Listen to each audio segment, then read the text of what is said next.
வணக்கங்க. வணக்கம். எப்படி இருக்கீங்க? பரவாயில்லம்மா. எல்லாம் உங்க சொந்தக்காரங்க போல இருக்கு. ராத்திரி முழுக்க வெளியவே இருந்தாங்க. உங்க பிளட் குரூப் கிடைக்கிறது ரொம்ப கஷ்டமா இருந்துச்சு. இருந்தாலும் அவங்க ரொம்ப கஷ்டப்பட்டு ஒருத்தரை கூட்டு வந்தாங்க. என்ன இருந்தாலும் நீங்க கிரேட். உங்களுக்கு உயிரை கொடுக்கறதுக்கு மனுஷங்க இருக்காங்க. Please take rest. ஓகே, ரொம்ப நன்றிமா. வணக்கம் ஐயா. வணக்கம் ஐயா. வணக்கம். வணக்கம் ஐயா. எப்படி இருக்கீங்க ஐயா? நல்லா இருக்கீங்களா? நல்லா இருக்கு. இப்போ எப்படி இருக்கீங்க? நல்லா இருக்கீங்களா?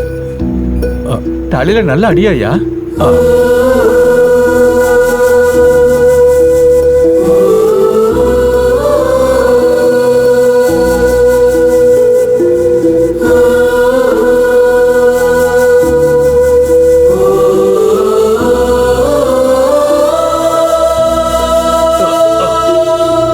உனக்கு எப்படி இருக்கு? சின்ன சின்ன அடிதான் சார். மஸ்தானுக்கு தான் கால் உடஞ்சிருக்கு. எனக்கு ஒன்றும் ஆகலை சார். எல்லாமே என்னால் தானே சார். Sorry sir. சாரி எதுக்கு? அதில் ஓன் தப்பு என்ன இருக்கு? வந்து உட்காரு. நம்ம இங்கே வந்து சேர்றதுக்குள்ள எவ்வளவு பிரச்சனைங்க. யாருன்னே தெரியாதவங்க நமக்கு ஹெல்ப் பண்ணியிருக்காங்க. நமக்காக ஒருத்தர் இறந்து போயிருக்காரு. ஒருத்தருக்கு காலு போயிருச்சு. நம்ம வயிற்று நிரப்புறதுக்கு ஒரு குடும்பம் பட்டினி கூட கிடந்தாங்க. இவங்க ராத்திரி பூரா இங்கே தான் இருந்தாங்களா? உண்மையிலேயே மனுஷனுக்கு மனுஷன்தான் உதவி செய்வான். அதுக்கு தான் பெரியவங்க சொன்னாங்க, மனித சேவைதான் மாதவ சேவைன்னு. Super sir. இது தெரிஞ்சுக்க உங்களுக்கு இத்தனை வருஷம் ஆயிருக்கு பாருங்களேன். இன்னொரு விஷயத்தை கவனிச்சிங்களா? 2 நாளா எத்தனையோ பேர் உதவி பண்ணதால தான் நம்ம இந்த இடத்துக்கே வந்திருக்கோம். அப்போ நம்மள யாருமே எந்த கேட்கவே இல்லை. அட அவங்கள விடுங்க சார். நீங்க கேட்டீங்களா? அவங்க ஏன் சார் கேட்கவே இல்லை? ஏன்னா அவங்க பண்ற உதவி உங்களுக்கு தேவைன்றதால. அவ்வளோ எதுக்கு சார்? 2 நாளா நம்ம இங்க வர்றதுக்கு எத்தனையோ பேர் உதவி பண்ணிருக்காங்க சார். அப்படிப்பட்ட வாழ்க்கையில இவ்வளவு நாள் நீங்க வளர்றதுக்கும் முன்னேறதுக்கும் எத்தனை பேர் மறைமுகமா உங்களுக்கு உதவி பண்ணிருப்பாங்கன்னு ஒரு தடவை யோசிச்சு பாருங்க சார். மனுஷனை பார்த்து என்னைக்கு மனுஷன் பயப்படுவானோ அன்னைக்குதான் எல்லாம் பயன்படுத்துவான் சார். எதிரில் உள்ளவனால எந்த பிரச்சனையும் இல்லாதப்போ ஆட்டோமேட்டிக்கா ஒரு மனுஷன் இன்னொரு மனுஷனை மதிப்பான் சார். ஆமா சிவா, உண்மைதான். மனுஷனுக்கு வேண்டியது மனிதாபிமானம் தான். அது சரி, எனக்கு ரத்தம் கொடுத்தது யாரு? எதுக்கு சார்? அவன் கேட்கறதுக்கா? சேச்சே, நன்றி சொல்லதான். அதுக்கு முன்னாடி நான் உங்ககிட்ட சாரி சொல்லிக்கிறேன் சார். எதுக்கு? உங்களை கிட்னாப் பண்ணி கொண்டு போனதே நான் தான் சார். எதுக்காக கிட்னாப் பண்ண? அப்படியாவது கொஞ்சம் குறைக்கலாம்ல சார். நான் ஒருத்த மட்டும் மாறினா சமுதாயம் மாறிடுமா? நீங்க மாறினா உங்களை சுத்தி இருக்க சில பேராவது மாறுவாங்கல்ல சார். அதுல உனக்கு என்ன லாபம்? அவங்க 2 பேரையும் விட்டுருங்க சார். யார?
இப்போவாது சொல்ல போறியா இல்லையா? சொல்றேன், கல்யாணத்துக்கு அப்புறம். அண்ணே, 2 பேரும் ஒண்ணா மாட்டிருக்காங்க. போட்டு தள்ளுங்கடா.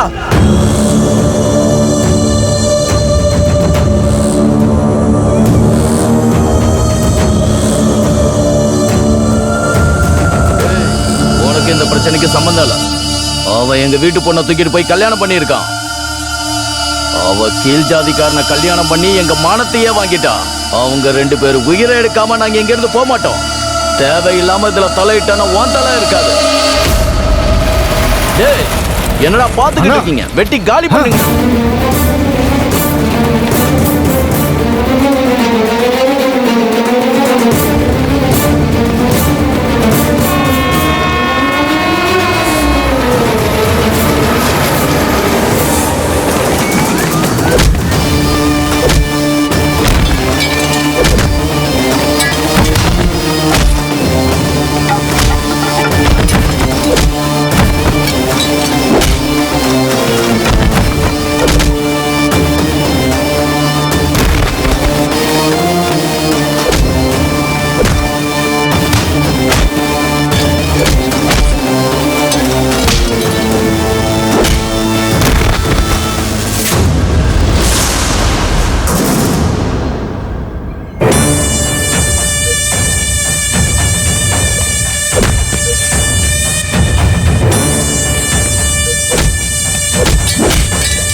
அஜித் சூர்யா, அபிஷேக் பச்சன், கோலி, நாகார்ஜுனா, மகேஷ் பாபு, அவ்வளவு தூரம் எதுக்குடா?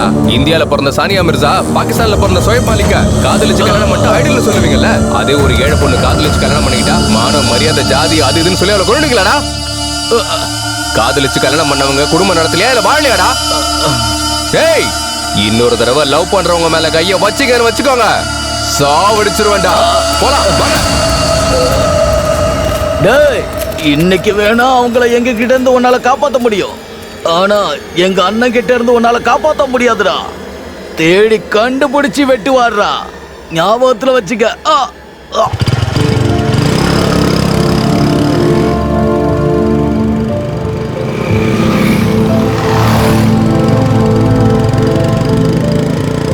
சாரி சிவா, இந்த காலேஜுக்கு வரதுக்கு முன்னாடியே நாங்க 2 பேரும் காதலிச்சோம். சந்தியானா சீக்ரெட்னா சந்தியான்னு சொல்லி இவ்வளவு பெரிய ட்விஸ்ட கொடுத்திருக்கே சந்தியா. எங்க ஆளுங்க உன்னை அட்டாக் பண்ண அப்பவே நாங்க 2 பேரும் ஓடி போய் கல்யாணம் பண்ணிக்கிட்டோம். நீ வந்து எங்களை காப்பாத்தலனா நாங்க 2 பேரும் செத்துருப்போம். தேங்க்யூ சிவா.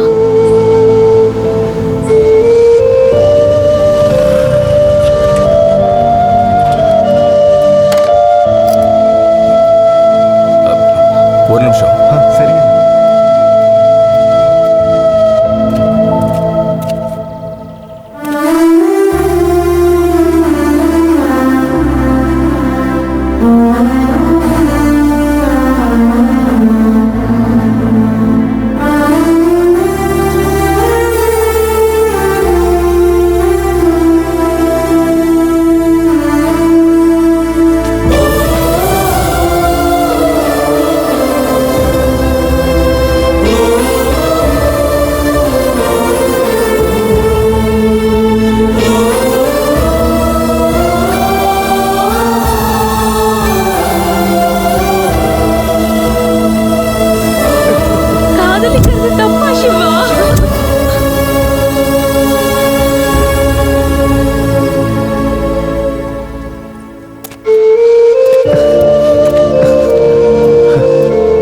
வண்டி எடுத்துட்டு பெங்களூர் போயிடுங்க.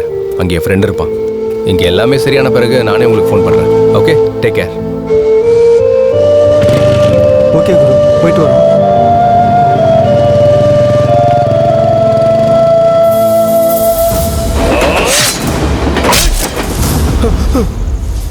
ஆனா எங்க அண்ணன் கிட்ட இருந்து உன்னால காப்பாத்த முடியாதுடா. தேடி கண்டுபிடிச்சு வெட்டுவாடுறா. நீங்க அவங்களை கொள்வீங்களோட பயத்துல நாங்க உங்களுக்கு கிட்னாப் பண்ணி கூட்டிட்டு போறோம் சார்.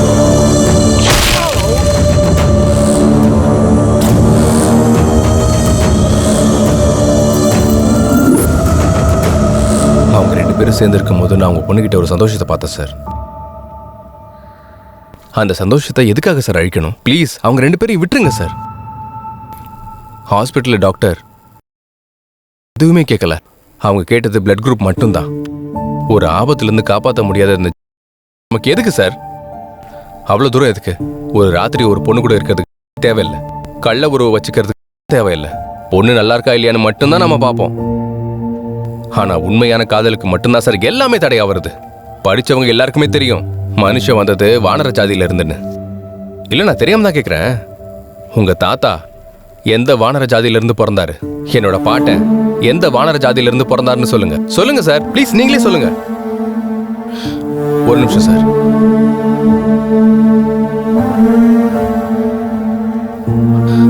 மாமா, இவரை கொல்றதுக்கு தானே தினமும் கத்தி வச்சுட்டு பைத்தியம் மாதிரி சுத்திட்டு இருந்தீங்க. ராத்திரி நடு ரோட்ல சாக கிடக்கும் போது ஏன் மாமா நீங்க வெட்டாம போயிட்டீங்க? உயிரோட இருக்கும்போது கொல்லணுங்கிற கோபம், பகை, வெறியெல்லாம் இருந்துச்சு. ஆனா உயிருக்கு போராடிக்கிட்டு இருக்கும்போது ஏன்னு தெரியல காப்பாத்தணும்னு தோணுச்சு. அந்த கடவுள் தாயே அவரை காப்பாத்திருக்காரு. கடவுளே, எல்லாரையும் நல்லா வைப்பா. நீதான் பாத்தீங்களா சார், மனுஷன் எல்லா விதத்திலையும் உதவி செஞ்சு பலன் எதிர்பார்க்காம எல்லாத்தையும் கடவுள் தான் செஞ்சாருன்னு சொல்றாரு.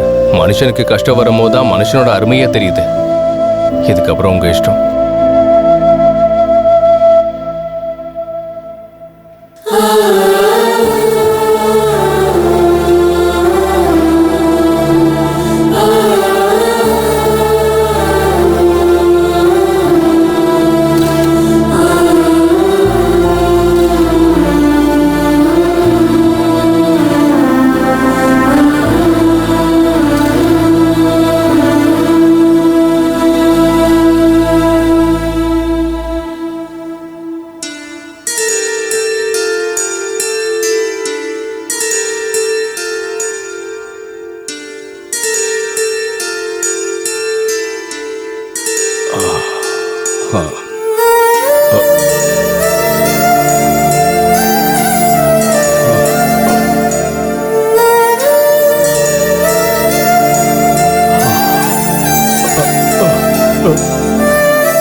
சாரி மாமா.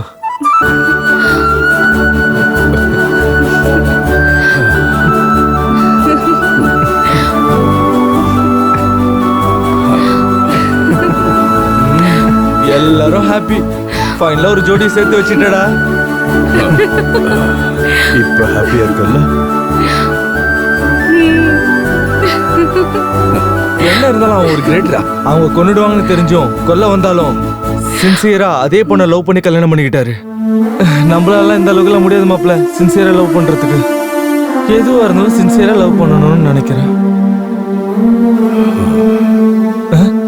எங்கடா அவன்?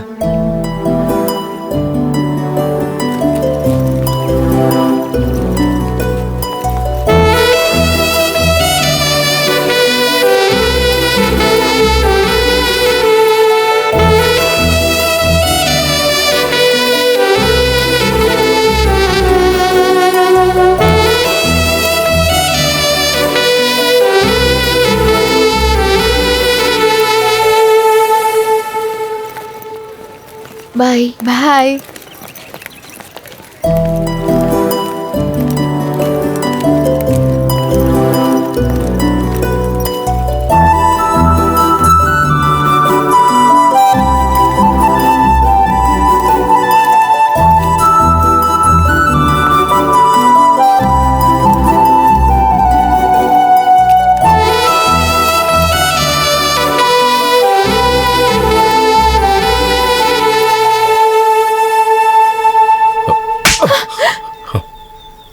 எதுக்கு நாய் மாதிரி நீ பின்னாடியே வந்துட்டு இருக்க? ஏன் உனக்கு வேற யாரும் கிடைக்கலையா? உன்னால தாண்டி இதெல்லாம் ஆச்சு. அன்னைக்கு நீ என்ன லவ் பண்றேன்னு சொல்லியிருந்தா நான் வேற ஒரு பொண்ணை பாத்திருக்கவே மாட்டேன். ஆமா சார், ஆமா, என் மேலதான் தப்பு. ஏய், நான் லவ் பண்ண விஷயத்த உன்னை தவிர வேற யாருக்கிட்டையும் சொல்லவே இல்லை. அது யாருக்கும் தெரியாது. நான் நிஜமாவே உன்னை காதலிச்சேன்டி. முதல் நாள் உங்க ஆளுங்க என்ன அட்டாக் பண்ணாலும் மறுநாள் அவங்க வருவாங்கன்னு தெரிஞ்சும் அதே இடத்துக்கு வந்து நான் உன்னை லவ் பண்றேன்னு உங்ககிட்ட சொன்னேன்டி. ஆனா நீ எல்லாரும் முன்னாடி என்ன லவ் பண்ணலன்னு சொன்னது எனக்கு எவ்வளவு பெரிய அவமானமா இருந்துச்சு தெரியுமா? நீ இந்த மாதிரி என் பின்னாடி சுத்துறதை விட்டு போய் வேலையை பாரு. எனக்கு கல்யாணம் ஃபிக்ஸ் ஆயிடுச்சு. உன்னோட கட்டுக்கதையெல்லாம் நிறுத்துறியா? உனக்கு லவ்வரும் கிடையாது, கல்யாணமும் ஃபிக்ஸ் ஆகலன்னு நல்லாவே தெரியுமா? அப்படின்னா நான் தான் உன்கிட்ட போய் சொல்றேன்ல. இங்க பாரு, நாங்க காதலிக்கிற பொண்ணு எங்க இருக்கா எப்படி இருக்கான்னு கடைசி வரைக்கும் நாங்க தெரிஞ்சுக்கிட்டே தான் இருப்போம். ஏன்னா பொண்ணுங்க யார் கூட இருந்தா சந்தோஷமா இருப்போம்னு யோசிப்பாங்க. ஆனா எங்களை மாதிரி பசங்க லவ் பண்ண பொண்ணு எங்க இருந்தாலும் சந்தோஷமா இருக்கணும் தான் வேண்டிப்போம். அதனாலதான் நீ எங்க இருந்தாலும் எப்படி இருக்கேன்னு தெரிஞ்சுக்கிட்டே இருந்த. எல்லாம் தெரிஞ்சுக்கிட்டவன் நான் காதலிக்கிற விஷயத்தை மட்டும் ஏன் உன்னால தெரிஞ்சுக்க முடியல? உன்னை பாக்குற ஒவ்வொரு நிமிஷமும் உன்னை பிரிஞ்சு இருக்க முடியல என்னால. என்னோட பர்த்டே அன்னைக்கு நீ தட்டி விட்ட சாக்லேட் பாக்ஸ்க்கு பதிலா வேற ஒரு சாக்லேட் பாக்ஸ வாட்ச்மேன் கிட்ட வாங்கிட்டு வந்து கொடுத்தல.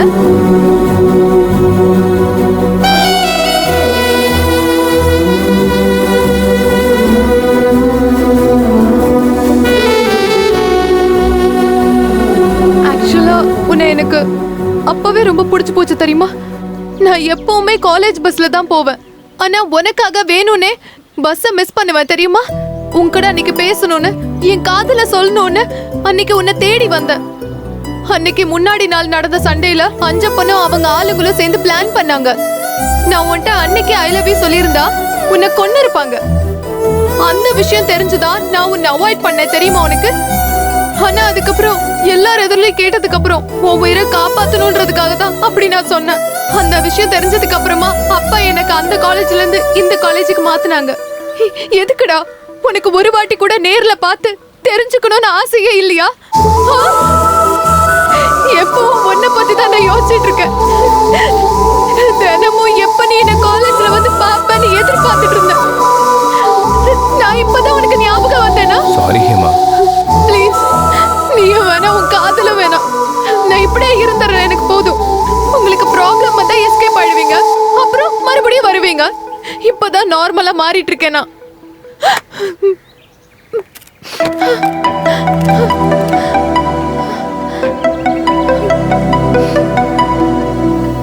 பொண்ணுங்க பசங்களை ஒரு தடவை திரும்பி பார்த்தாலே நாங்க உங்க வாழ்க்கை ஃபுல்லா உங்க பின்னாடியே சுத்துவோம். அப்படிப்பட்ட ஒரு பொண்ணு காதலிக்கிறேன்னு சொல்லும் போது நான் எப்படிமா உன்னை மிஸ் பண்ணுவேன்? என் உயிர் இருக்க வரைக்கும் நான் உனக்காக தான் இருப்பேன். இந்த வாழ்க்கை ஃபுல்லா உனக்காக தான். நான் உன்னை விட்டு எங்கேயுமே போக மாட்டேன். I love you. I love you. I love you, Hema.